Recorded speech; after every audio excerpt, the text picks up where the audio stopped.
چیکار میکنی؟ بیا تو در ببن.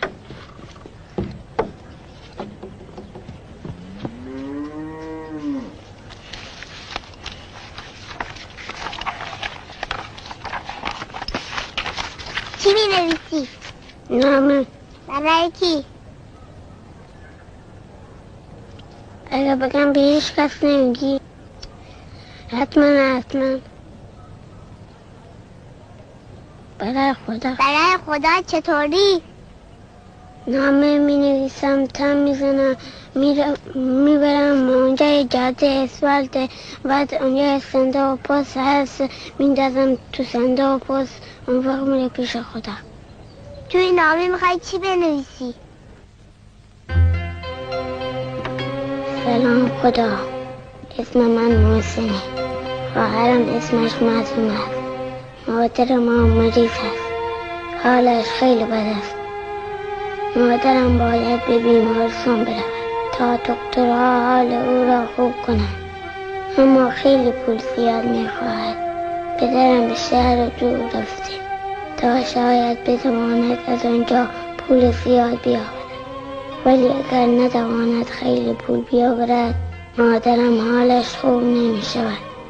همسایه‌ها و مارجان و همه می گفتند که خدا همه کارها را می تواند درست کند و همیشه خدا مریضا را خوب می کند.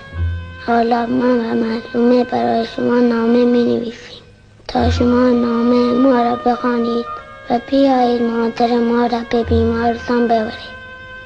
شما خیلی مهربان هستید. شما بچه ها را خیلی دوست دارید. ما هم شما را خیلی دوست داریم.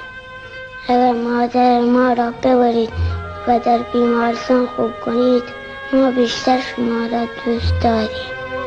و اگر شما نیایید من و معصومه خیلی ناراحت میشویم و گریه میکنیم و غصه میخوریم. من و معصومه غیر از شما هیچ کس را نمیشناسیم که به ما کمک کند. من و معصومه هر روز میاییم سر جاده روستای نرگسان و منتظر میمانیم تا شما کسی را بفرستید با ماشین بیارد و مادر ما را به بیمارستان ببرد. این بود نامه من و معصومه برای شما. اینا اینجا.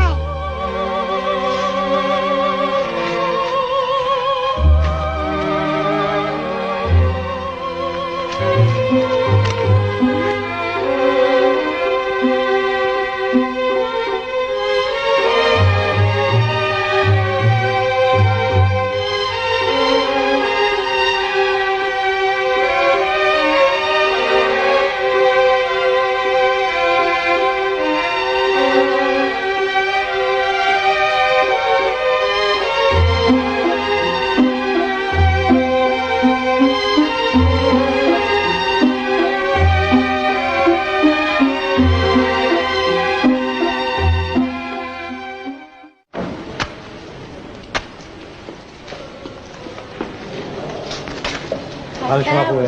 سلامت خسته نباشید. حال شما چی؟ سلامت باشید. حال شما خوبه؟ خیلی ممنون.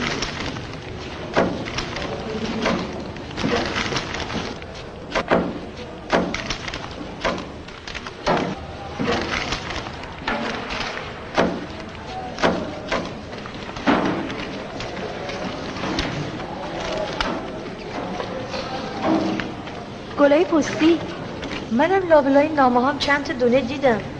این گلا تو نامه ها چه کار میکنه؟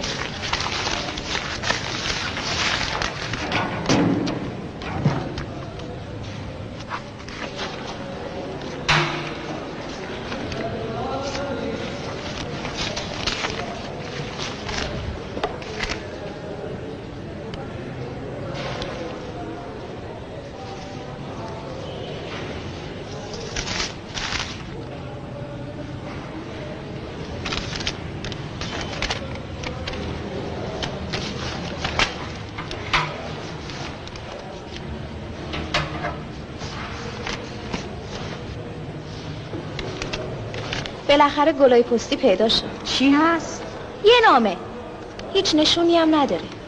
فقط 2 تا اسمی که با خط بچگونه نوشته شده، محسن و معصومه صبوری. حتما 2 تا بچه خواستن بازیگوشی کنن. چی کارش کنم؟ مرجوعی که نمیتونم بزنم. در نامه که بازه، شاید آدرس و نشونی تو نامه باشه. یه نگاهی بکن.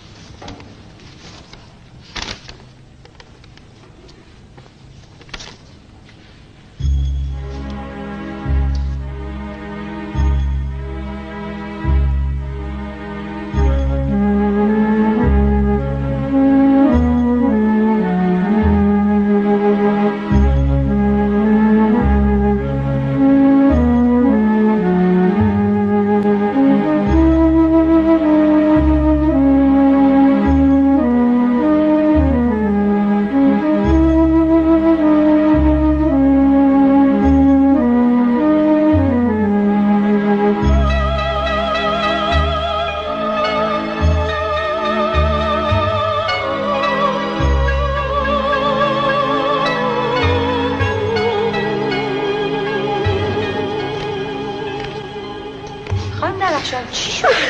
چرا ناراحتی؟ خانم حکم آبادی، خانم درخشان نمیدونم چی شده که اینقدر ناراحته. خانم درخشان چیه؟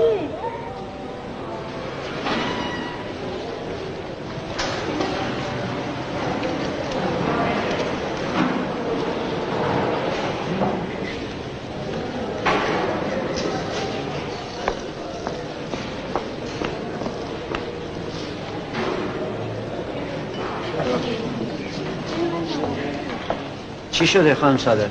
داشتن یه نامه میخوندن، یک دفعه حالشون بد شده. خب شما کمک کنید ببرید ایشونو تو دفتر من. خواهش می‌کنم. بسیار بلند.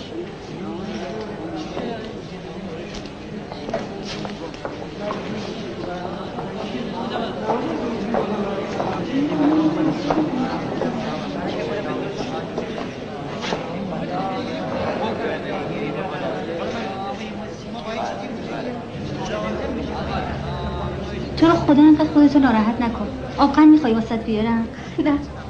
آقای پورسیفی، ممکنه خواهش کنیم اون نامه رو یه مقداری بلندتر برای ما بخونی؟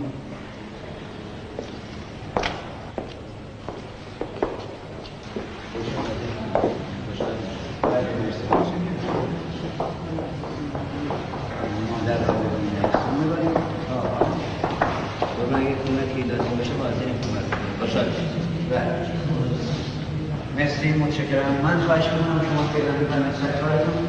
اگر مسئله پیش اومد ما بهتون می‌گم. خواهش می‌کنم.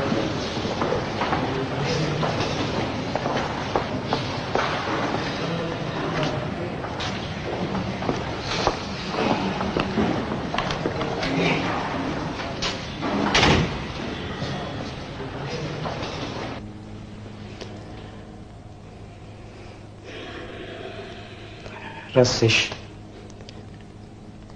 این همه عمری که تا به حال از خدا گرفتم تا امروز حضور خدا رو اینقدر واضح و روشن احساس نکرده بودم و نمیدونستم که خدا اینقدر به ما نزدیکه، تا جایی که با زبون 2 تا بچه 7-8 ساله بخواد عظمت و بزرگی خودش رو در چند جمله به ما نشون بده. همکارا تصمیم گرفتند به هر شکل ممکن آدرس اون 2 تا بچه رو گیر بیارن و کلیه مخارج بیمارستان رو تقبل کنند. من به حال شما همکاران قبطه میخورم.